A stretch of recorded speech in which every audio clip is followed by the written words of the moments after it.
and welcome back to the channel. Today we're going to be talking about one of everybody's favorite subjects in the watch community, and that is going to be an Invicta watch. I know you love them. You know you love them. Actually, no. You already know about Invicta, so you either love them or you hate them, and that's fine either way. It's your personal preference. That's fine. I'm just going to do a review on one of their classic pieces. When I say classic, I'm talking about a watch that's over 10 years old.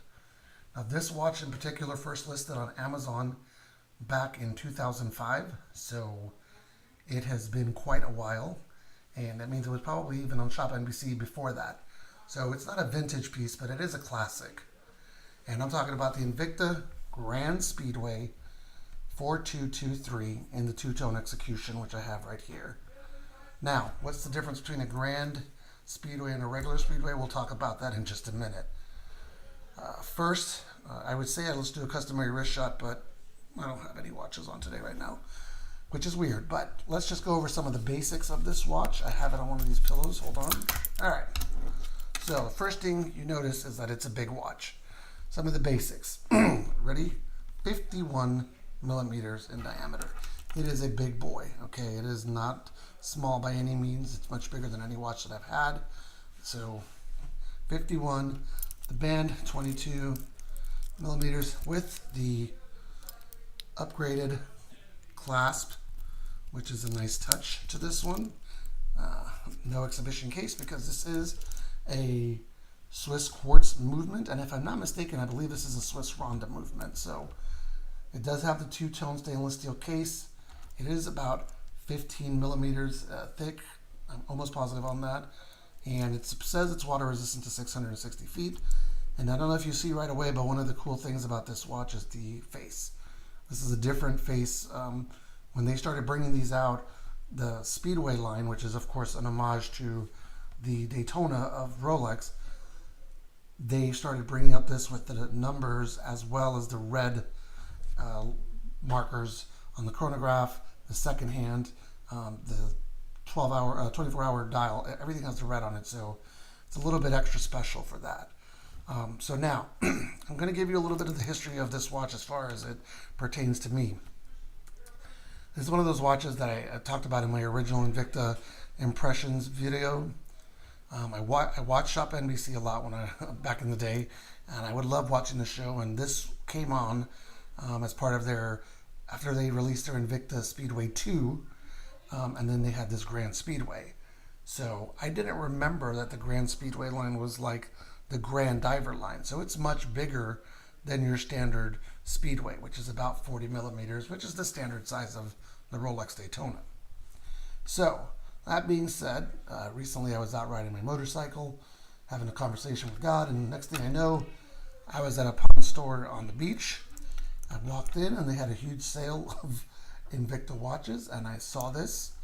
I did a double take to make sure that it was what it was, and I negotiated with the manager, and now I'm the owner.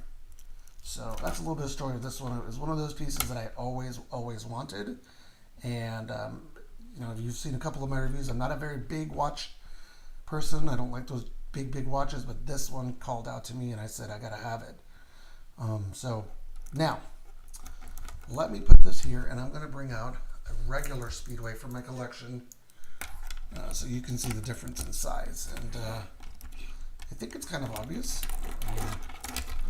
This is the regular Speedway, 40 millimeter. This is the Grand Speedway. And I think they both look great. They both have the Invicta names on this side, but you can see, obviously, this case is way thicker.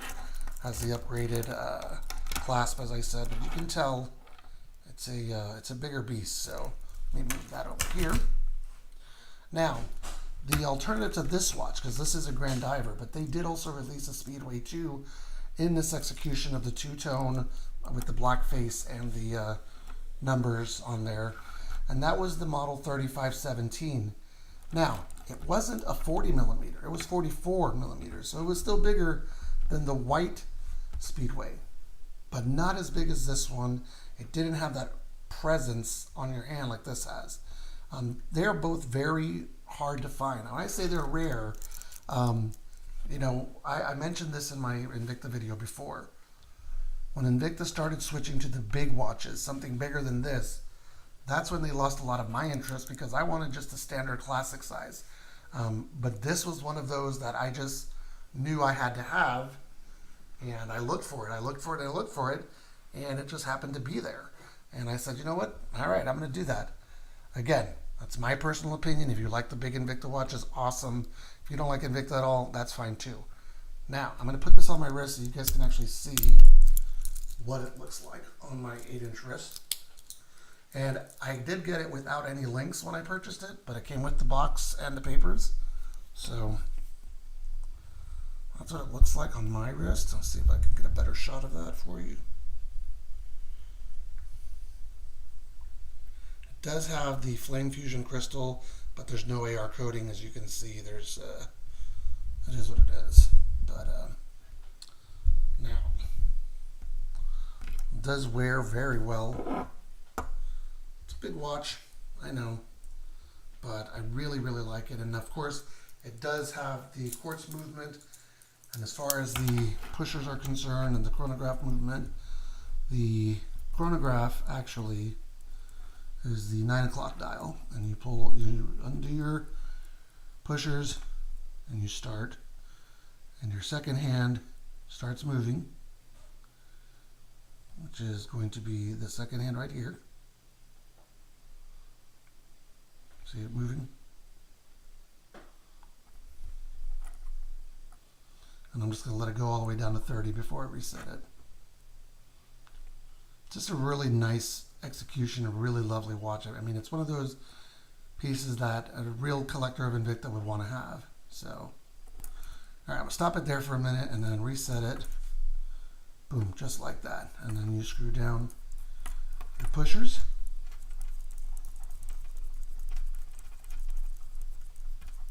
If they want to screw down, there you go.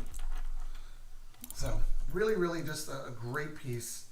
Very happy with it. It does, oh yeah, I didn't mention this, but it does have a screw down crown, and as you can see there, it has the Grand Diver logo on the crown, as well as on the lugs. Solid end links, so that's a nice upgrade from the regular Invicta Speedway.